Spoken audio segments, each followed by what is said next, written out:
Hi there, everybody, and welcome to 2023 Digital Outcomes. I'm really happy that you're able to join us today, and I want to thank you for spending today and hopefully tomorrow with us through our two-day event. Before we get started, I want to just introduce you to my partner at Art of Procurement, Kelly Barner. Kelly, thanks for joining me today. Yeah, absolutely. It's so funny because we work for months putting these events together. And as much as there's a little bit of healthy nerves building right up to that go live moment, there's also a sense of, you know what? Pencils down. We did our work. Our speakers are amazing. Everybody's prepped. And now we just get to enjoy the next 2 days. Yeah, and I want to thank behind the scenes, and actually also we'll be coming on camera. Helen McKenzie, Helen's producing this session right now, but will be joining us on camera for sessions later today and tomorrow. And also Brittany Riley, who's put in a ton of work behind the scenes. We have like a 44-page run of show, so there's so much preparation that goes into events like this. So the format is that we're going to have, I think it's 4 30-minute sessions today and 4 30-minute sessions tomorrow. So it's about 2 hours and 20 minutes each day, just with the breaks that we have throughout. Really focusing on, procurement, as we focus a lot on digital transformation. But as we think about that, sometimes it's easy to get stuck in the weeds of the features of technology as opposed to what are the outcomes we're trying to drive, and how do we think a little bit differently about making sure that we're not just going after kind of the next shiny new thing and thinking more about the outcomes that we want to focus on. So that is really what our program is built to support. I do want to thank our 2 sponsors for digital outcomes, Spend HQ and Pair Angusta and Opstream. So Spend HQ and Pair Angusta are a first of its kind end-to-end solution to understand spend, identify opportunities, implement them, and then measure procurement's contributions to the business. Opstream is an AI-driven platform that streamlines and accelerates cross-organizational workflows. So events like this really wouldn't be possible, and all the time and the effort that goes into creating these events without the support of our partners like Spend HQ, Pair Angusta, and Opstream. We want to encourage questions as we go through each one of our sessions. There should be a little box underneath each video for each session where you're able to just post some questions. Those come into our studio here, and then we will bring as many as possible, depending on the session, into the conversation as we can. To navigate to each session, if you're staying with us throughout the entire event, we're actually going to push you from one session to the next session at the end of each session. So there shouldn't be anything that you need to do, but you can always go back to the agenda section of the website and click on the session that you would like to join. And just a note on on-demand recording. So our sessions, assuming the technology works as it should, which I have no reason to doubt that it will, the sessions become available on demand very shortly, 5 minutes or so after a session has ended, in case you need to step away for a meeting, you want to come back, there's something that you missed. It should be really easy for you to navigate to that session. So Kelly, with that said, let me hand it over to you to just talk a little bit about our first session of the day. Absolutely. And as a matter of fact, as much as we're here to talk about digital things and transformation, I have to say I feel this overwhelming urge to just knock on wood. There are some things that are time tested. You talk about the tech, hopefully everything goes well the next couple of days. So as much as we're talking about advancing things like experience, which is where I'm going to focus in my conversation with the first speaker, there's still a human element that's going to run through everything we discuss today and tomorrow. And so on that note, let's officially kick off our first session of Digital Outcomes 2023. I'm going to welcome Jaime Gracia. He is the Director of Strategic Enterprise Programs at the U.S. Department of State, and we are going to talk about prioritizing the digital procurement experience.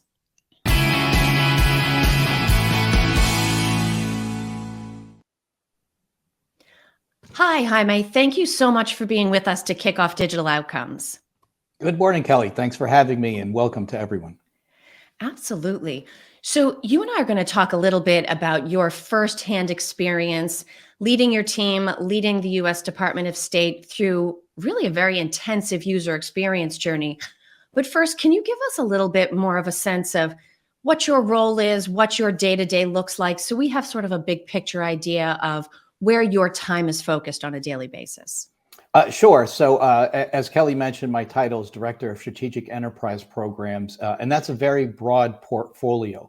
I manage quite a few objectives for our customer experience framework, which is through a procurement lens. So acquisition experience is really what we're doing at the State Department and in the Center for Acquisition Experience, where I am in procurement. So I report directly to our senior executive, and we're driving all of the initiatives through one of 4 pillars: people, process, culture, and technology. And the technology in some processes effectively where I live. So what we are really focusing on is driving that acquisition experience for both our internal and our external customers, so that we can provide them a very robust, rich engagement opportunity for procurement.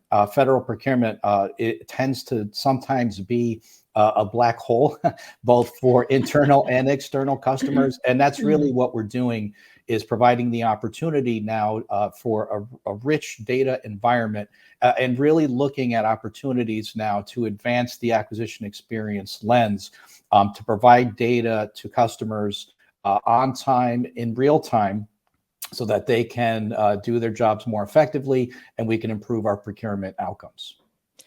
Now, if we have any Sourcing Hero listeners with us, you'll know that I've had the opportunity to speak to Jaime before. And so I know coming into this conversation, it's been a long journey. It's a very sophisticated program. And so today we're going to talk about things people would expect to hear about, I think, like digital solutions that are dynamic and human-centered design. But to make this all sound accessible, could you start us off by just describing your as-was state? Sure. So I kind of described the as state a little bit as a black hole. So normally, and certainly in the commercial world as well, is there tends to be a bit of a communications gap between requirements office and the procurement office. So oftentimes a requirement comes in, it gets thrown over the fence for procurement, here, buy this. And then something happens and things get bought. But along that journey, people normally want to know, what's the status of my stuff? Where is my stuff? Yeah. Right, exactly. Right. So that's really what we're trying to break, is those silos of communication. So what we're really driving, as I mentioned, and what we're doing now, is creating a lot of visibility into transactional information, because really the vision of what we want to be is have a very robust capability, use emerging technologies such as AI and chatbots, so that customers can get the information that they need. Hey, what's the status of my stuff? And that information now shows them exactly where on the life cycle their procurement is, who is it with, what is the status, what are the timelines, right? And we have to try to keep ourselves accountable to that type of customer service. So that's what we're driving for, certainly for our internal customers. Our external customers also require that information. So a big project that we're doing right now is creating tools for improving our forecasting information, so that we can both digitize our current information, but make it robust in real time, so that we can see opportunities that are basically a need at the beginning of the year, and then go into actual requirements, so companies can use these tools to create effective business development pipelines, which is really one of the main reasons why these tools are created. And then in addition to that, after our minimum viable product phase, or MVP, we really want to try to find ways to integrate procurement data through our current systems into the MVP, so that when external companies are trying to, again, to get status of either current requirements or the ones that were forecasted, again, we can provide that data in real time using technologies, so that, again, we can create robust acquisition experiences for our customers and really help transform and reduce the amount of friction in data that is available. So that's really the goal of what we're trying to do, both currently and the environment that we're coming from. Now, when you were talking about your program a minute ago, you gave us something very familiar, but you added a piece. So you talked about that traditional, sometimes we call it the three-legged stool of people, process, and technology. You added culture. Talk to me a little bit about what that culture element means and why it's important enough to become a fourth leg in that stool. Right. So culture, I would argue, is probably the most important pillar for change, right? And that's really what this entire exercise is a big change management exercise. Certainly for federal procurement, there tends to be a artificial black holes that we create amongst ourselves, where we don't engage with industry proactively, we don't actively provide information because of perhaps a fear of a protest or of saying the wrong thing, and working within a very robust and challenging regulatory framework. A lot of these fears, and that's what they are not real, but through years of experience of doing it that way, right? That's now become almost the standard. And we're really changing people's views on that by providing training, resources, and these tools that I'm talking about to help facilitate those discussions and doing those active engagements that we need to do to increase the experience of our internal and our external stakeholders. Another part of my portfolio is industry liaison for the department. So I'm creating these tools, including the forecast tool that I had mentioned, to help with engagement so that I can understand where the pain points are, where the friction is with engagement, and then help internally to break down those barriers and lower those barriers, certainly for industry, because one of the most difficult problems, specifically for small businesses, is access, right? And that's what we're trying to do, is really help industry along that front. But it's really a very large change management exercise. Another initiative really along culture is changing how we operate as a procurement function at the department. So one initiative that we're rolling out is called the Procurement Planning Conference, which is really a comprehensive portfolio review with our customers early in the year. So we can take a look at what procurements they have in their pipeline, what are their priorities, and how we can be more effective for once the monies come in and they can actually now buy the things that they want, and be more prepared and more proactive, not only with actually doing the requirement and procuring the goods and services, but actually now looking as an acquisition 360 lens, and how do we get industry involved? How do we write better requirements? How do we do better engagement? And how do we have better overall outcomes? So that's all part of the cultural transformation that we're doing at the State Department, and we're well on our way to doing that. We're going to see a lot of great results this coming fiscal year, and we're really looking for some of our data strategies and some of our projects to really drive a lot of this cultural transformation. Well, and to that point about results, clearly there are a lot of different elements to your program. Before we dig into some of the details, I'd be interested in hearing about how you're tracking progress on this journey. How are you measuring success? Certainly, I'm sure you'll give us some specific examples as we go through, but none of these things advance long term if you don't have checkpoints along the way. So how is that built into your overall procurement experience journey? Well, so part of the transformation that we mentioned is putting together almost a project charter. We want to have better service level agreements with our customers so that we hold ourselves and them accountable to ensure that we're doing what we need to be doing, that we have proper estimates, that we have proper milestones, that we have proper KPIs and metrics, so that we can now measure and ensure that we're meeting objectives properly. So we've created several dashboards along with the PPC process, so that when the SLAs are in place, we can now ensure that we have those milestones in place, and then ensure that they're met, and ensure that we're working proactively with our customers to ensure that we don't come in late for any type of milestone. And if we know that we are going to be late, again, try to get ahead of the curve to proactively either prevent it or mitigate that risk, so that we cannot increase the procurement acquisition lead time, which is really what we're talking about. So those are specific things that we're doing to measure. But really, it's just also more proactive engagement. One thing that we're doing, as I mentioned, with industry liaison, and also part of my category management duties as category management officer for the department, is being more proactive through vendor management and supplier engagement strategies. Because a lot of programs have program management reviews, and they're normally done usually once a year. They tend to be very static, compliance-driven exercises of like, here's what we're doing, here's what we did, and there's not really a lot of value. One thing that we're trying to do is put more engagement in place through the quarter, of the engagement, so we can have better view of where we are, where we want it to be, and then be proactive about measuring that, right? So if we said that we were going to have 100 units and we only have 80, right, at the time of the PMR, well, we still have 6 months to correct it, right? That's going to be an important thing for us, because what we don't want to do is get too far down the road and say, hey, we're not going to meet our milestones, so now what do we do? And that certainly happens a lot with procurement, where because of poor planning, we have to do bridge contracts or other types of objectives and requirements to just keep the lights on. And that's what we don't want to do. But really, just hearing from our customers periodically, just subjectively, like, hey, how are we doing? Right? What are we doing well? What are we not doing so well?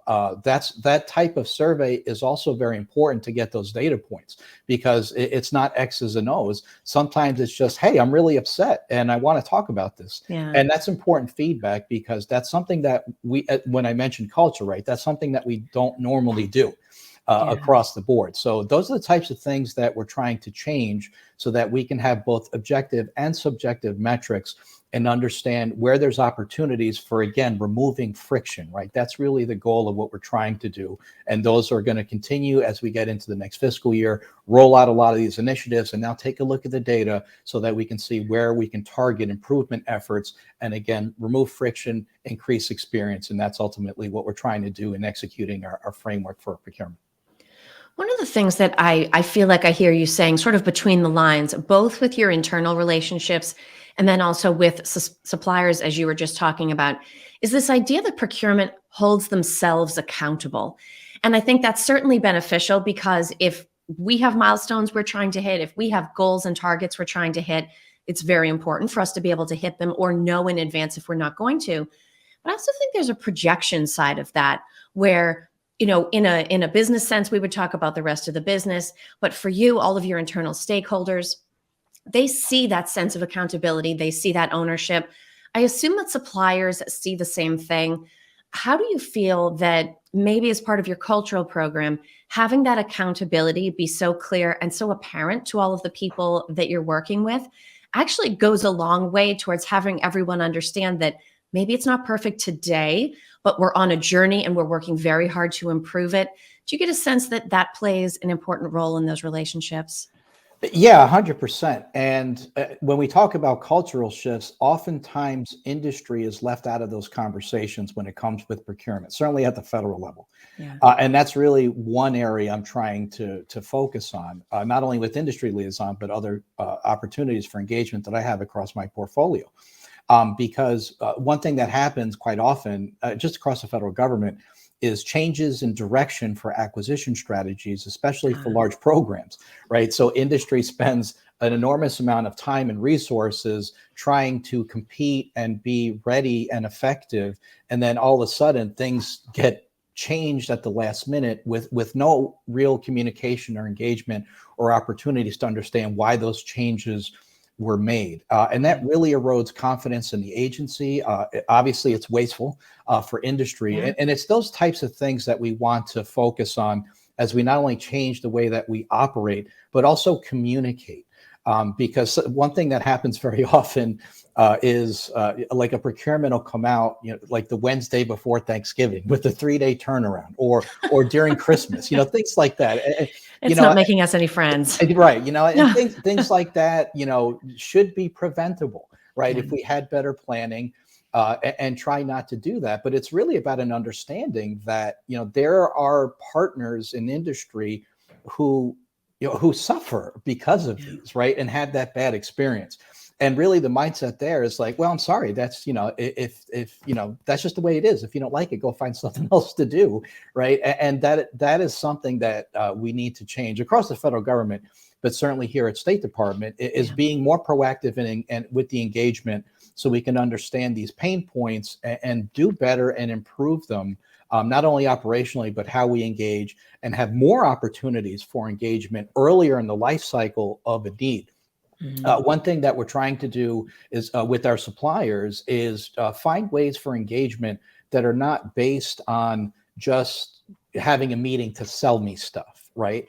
Not a typical one-on-one, but more of a mission focused, almost like a co-creation event is what I'm calling it, so that we can sit down with our industry partners and talk more broadly about mission and how we execute and how industry has a role in it, so that we can see how better to improve not only the operations, but how we can work better together.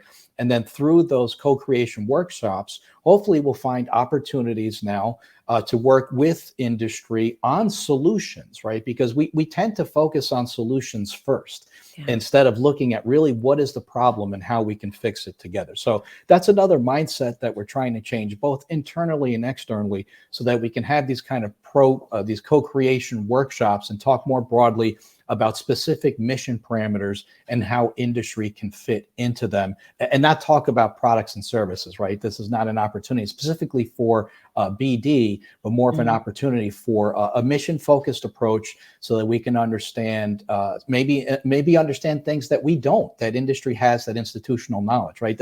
Getting that knowledge in-house is critical, and I'm hoping these types of events will be successful in helping us understand how to perform better and how to be better partners, and how industry has a role in that. And that's really not only a cultural shift internally and externally, but also finding ways to proactively increase that engagement and communication, right? That's really the foundation for improving our operations as a department. And that's really what I'm focused on in my role. And we're going to dig in next and talk about friction and frustration, those two fun F's of user experience. Yes. Before we do, though, I just want to remind everybody, if you have questions, if you have comments, if you have thoughts around how you and your organization are addressing these things, go ahead and pop those down into that question box below, and I'll be looking to pull those into the conversation before Jaime and I are done. So we talked about friction and frustration. Let me add a third F to that. No, not that one. What kind of a feedback loop do you have built into your engagement? So you've talked about there being discrete times when you're deliberately talking with stakeholders and suppliers, but then times in between. I think you said, when you don't need something or when you're not going out to bid, that you're trying to spend time.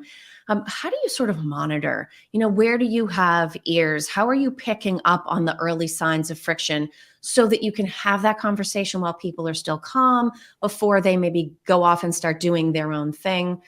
How do you monitor for those types of things, which can sometimes be very passive sentiments? Right. That's not easy. As industry liaison, I like to promote that we have an open door policy. Right. I'm very proactive about just putting my email out there, right? Industry liaison at state.gov. If you have issues, let me know. Right. And when I talk about like those co-creation workshops, right, that's really what we're talking about, and why we want to reimagine the project management review, right? The PMRs. It's not just about just the contract itself, but what are we missing out on, right? How can we be leveraging your tools, right? You as a vendor to us, where are your friction points that are hurting your chances of being successful, and issues like that. I mean, that's proactive engagement. But sometimes industry is perhaps shy, or because of business reasons, are not really sharing those frustrations. Right. And that's unfortunate, because oftentimes, and I understand that, industry is hesitant to tell their customer, hey, you guys need to do better. And we're trying to, certainly the senior procurement executive, Mike Darius, is very proactive in that message. Is like, that's the information we need. Right. If you don't tell us how we can improve, how can we improve? We don't know where your pain points are. Certainly some things are very obvious, and we're working on that. But like you mentioned, like those things that are not really bubbling up to the surface, which may cause us problems down the road, that's really what we're after. So there's opportunities that we're building to do that. As we continue to mature the industry liaison programs, I'm going to continue to have listening sessions around specific topics. One that we did recently was contractor onboarding. And how is that process going? Because that's usually a very difficult process. You win a contract, Great. Now you got to wait 6 months to get badges and computers and be able travel to through that black perform. hole. Right. That's not easy in the Yeah. meantime, right? We're trying to perform a mission, but how do I do that when I can't even get badges in the contractor's hands, right? So that's a big problem, and we're working on it, but we wanted to know exactly where the pain points are along the way so that we can try to be more proactive earlier in the process and help eliminate some of the problems that are happening to try to lower that time frame. I mean, it's never going to go away, but hopefully we can try to eliminate some things, just silly things like, not filling out paperwork properly and, not doing what they need to be doing in a timely fashion or not receiving information. So we're looking into creating a very robust website of doing business with us at state.gov. So we're in the process of retooling that and providing a lot of this information through FAQs, through templates, through use cases, and again, trying to provide information earlier that can get into the hands of industry to lower the amount of frustration and also provide more robust information about our operations and where there are opportunities to do business with us for new entrants or to expand your footprint if you're already doing business with us. So there's quite a few things that we're trying to do to get the message out, which is we want to hear from you. So we do have an industry survey coming up later this year to try to gauge the pulse of industry and hopefully get more feedback about some of these things in an anonymous format.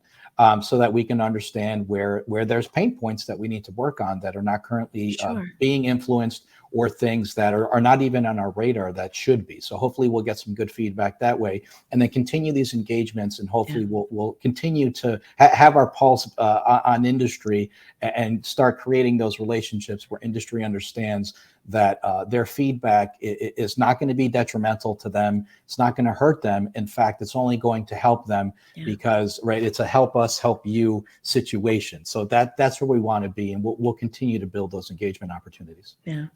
Now, you talked about the courage that it requires sometimes on the part of suppliers to come forward and tell you and your team how you can be better customers. I'm sure suppliers in all industries and sectors face that. How about that same idea, but internally?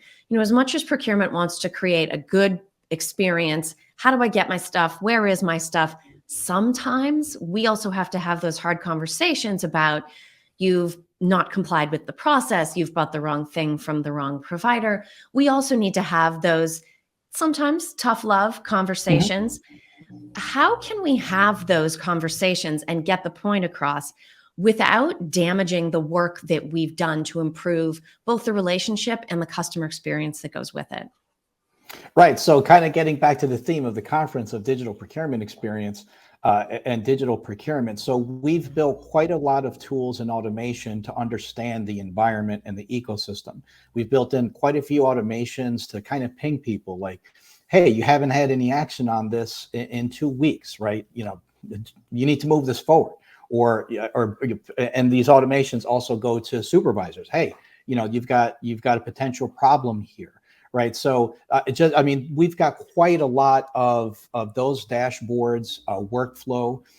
It provides opportunities now to see their contract actions, and through all of these automations, it creates an opportunity now to create awareness and accountability so that we can understand where there's problems. And what we're really focusing on is that this is not punitive. It's an opportunity to understand where there's potential issues. So if there is somebody who is kind of on the naughty list, if you will, right? And we're getting a lot of data about some potential issues. It's now an opportunity for us to proactively understand where there's problems and perhaps correct them through different resources. Perhaps it's a personnel issue. Perhaps it's a personal issue, right? And so the data helps us, I think, not only create these relationships, but improve them and make them more robust, right? Because if the data is telling us that we've got a problem with a specific individual, then we can proactively work with that individual. Do they need resources? Do they need training? Are they not able to perform this requirement because they don't have the right skill set, right? That's really important data points that we're capturing now, so we can better align our requirements and make sure that our workflow is sound and that there won't be any bottlenecks. And this is all being done also with the large reorganization of our program so that it's more focused on spend and less focused on specific customers, which is our current organization model. So that's really going to help us improve and remove a lot of this friction so that we can have expertise in portfolios in addition to these SLAs and the data that I'm talking about to really drive improvement in performance and improve outcomes for our internal customers and the department as a whole. Now, you talked earlier in our conversation specifically about chatbots. Can you give us an example or two of where those fit into the overall procurement process and how you're leveraging them today? So we're not actually leveraging them yet. Okay. We've got plans to do that. Certainly externally for the procurement forecast tool, we do plan to integrate AI and chatbots into that to really help them understand the data that's available and the types of opportunities available to them. So the vision for that is, hey, what if you already have a requirement? Hey, what's the status of requirement XYZ? Boom, it comes up. You don't have to search for it. Here's the current status. Is this what you're looking for? And another use case is if I'm brand new to State Department, it's like, hey, I'm a cyber company. What cyber opportunities do you have? So it's going to take you through several questions of, what is your socioeconomic status, right? What NAICS codes, the North American Industrial Classification System codes are you using? What is your other codes? Just kind of get down to a TurboTax-like questionnaire so that the AI can now provide you with those specific opportunities targeted to you. Hey, here's the opportunities that I think you're interested in. Is this correct, right? And then through the machine learning process, right, it can now start micro targeting and correcting itself so that it can have a very robust experience. I mean, I just saved myself a ton of time. Instead of like looking through all the data, and I may not even know how to use the data, I can use the chatbots to help me. So that's kind of on the external side, but very similarly to the internal. Where's my stuff, right? What's the status of my stuff? And that's the type of integrations that we want to do for our internal customers, in addition to using artificial intelligence, not so much chatbots, but just looking at emergent technologies such as AI and robotic process automation to try to eliminate those functions which are time consuming and low value work so that we can get to more high value work and be more available to have more engagement with our customers and not be focused on that low value work, such as contract closeouts and invoicing and the types of things that we're trying to automate in addition to contractor responsibility, which is a bot that we currently have in use. And then we're trying to leverage a little bit better to improve the automation and lower the amount of work that actually needs to be done in awarding a contract. So there's a pretty robust visioning for using emerging technologies, but chatbots are definitely part of it and something that we're looking to roll out, certainly with the procurement forecast tool for our external partners next year. Yeah. Now, Jaime, as we start to wrap, if I have one takeaway from this session, it's what an effort creating a good procurement experience requires and how dedicated you have to be to that. If people are early in their journey around creating a good experience, what would be one simple starting step that you would encourage people to take just to get this initiative underway? Just start because I mean, that's kind of self-intuitive, but oftentimes we get like analysis paralysis where we spend so much time doing the analytics and looking at the data, and that's all important. But sometimes it's just a matter of, hey, answer your email, right? Pick up the phone, right? Just simple steps to change culture and change the way that we engage with our customers, right? That's very basic customer experience 101 things. But finding opportunities for low-hanging fruit is really the takeaway, because there's a lot of that. And we have to not just think big about a 5-year vision, but what can we do in this quarter, right? What can we do this week, right, to improve the experience with our customers, whether that's sending out an email or doing the engagement or finding ways to move the ball forward into a longer strategy, right? That's important. So it's really, for me, what can we do in the short term? Where can we find low-hanging fruit? But more importantly, where can we get small wins, right? Because that's critical for change management and cultural shifts, certainly for a very bureaucratic organization as a federal agency. So with the small wins, you start building momentum. And that's how change works, certainly with procurement. And when we try to integrate technology into make a digital procurement experience, right, that's how it starts, is getting these small wins and demonstrating the value so that you get those early adopters who are now your champions. And they're, hey guys, you guys really need to check this out. I'm doing a lot of it. I'm doing great. And I recommend that you do it as well, because those champions are going to be your most important change agents. Because it's great to have leadership say, hey, we should be doing X, Y, Z, right? But if somebody, if your colleague in the next cube is doing this, and they can teach you and show you the value, and that spreads, that's what we want to do. And we want to ensure that it's just not a top-down approach, but it's really a bottom-up approach, so that we can be successful together and provide the resources and the tools and the training to the field so that they can be successful today. That's what we're focused on. Excellent. Well, Jaime Gracia, thank you so much for being with us, for helping us kick off digital outcomes, and for being so open and transparent about what it's like working in procurement at the U.S. Department of State. Thanks, Kelly, and thanks everyone. Enjoy the rest of your conference. Absolutely. Thank you, everybody who joined us for this session. Give us 5 minutes and we'll be moving you over to the next session, where Philippa Eidson and I are going to talk to you, Jaime mentioned early adopters, about learning to thrive in the chasm.